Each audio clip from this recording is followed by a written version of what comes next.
ওই ফ্যাসিস্ট তৎকালীন আওয়ামী সরকারের বিরুদ্ধে আমরা ঢাকা বিশ্ববিদ্যালয়ে সেই আন্দোলন সংগ্রাম করে শেখ হাসিনার পতন বিগত 1996-97 থেকে শুরু করে 2001 সালে যে আন্দোলন হয়েছিল, সেখানে আমি শহীদউদ্দিন চৌধুরী একজন কর্মী হিসাবে ঢাকা বিশ্ববিদ্যালয়ে আন্দোলন করার সৌভাগ্য হয়েছিল।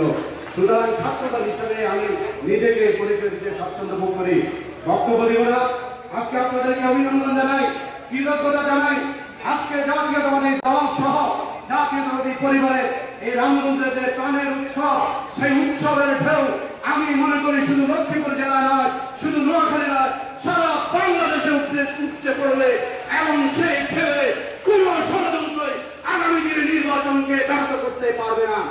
সংগ্রামী নেতৃবৃন্দ, সংগ্রামী উপস্থিতি, আমি মনে করি এই চাটখিল এবং রামগঞ্জ হচ্ছে একই বৃন্তে দুটি ফুল। একসময় আমরা একসাথে ছিলাম, প্রশাসনিকভাবে পরবর্তীতে আমরা বিভাগ হয়েছি, আমরা বিভাজিত হয়েছি, কিন্তু আমরা একসাথে আছি। আমি ছাত্র রাজনীতি করতে দেখেছি। আমি ঢাকা বিশ্ববিদ্যালয় সহ বিভিন্ন শিক্ষা প্রতিষ্ঠানে সবচেয়ে বেশি ছাত্র ছিল, ছাত্রছাত্রীদের আধিক্য ছিল এই রামগঞ্জ উপজেলা।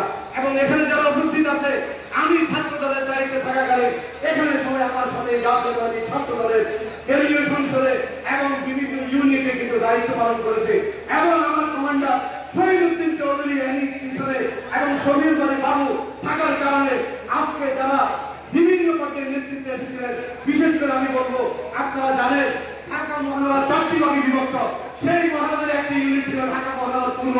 সেখানে জাতীয়তাবাদী ছাত্র দলের সেক্রেটারি আমাদের গিয়াসউদ্দিন মালিক এবং সিনিয়র সভাপতি কামাল হোসেন, দুজনেই কিন্তু এই রামগঞ্জের সন্তান ছিল। এবং আমাদের ঢাকা মহানগর পশ্চিম সেটার সেক্রেটারি আরাফাত, তার বাড়িও কিন্তু রামগঞ্জে ছিল। সুতরাং বক্তব্য দীর্ঘায়িত না করে শুধু বলতে চাই, আজকে যারা দ্বিতীয় অধিবেশনে আমাদের নেতৃবৃন্দ বক্তব্য দিবেন, তাদের বক্তব্যের মাধ্যমে ইনশাআল্লাহ আমরা আমাদের পরবর্তী করণীয় আমরা ঠিক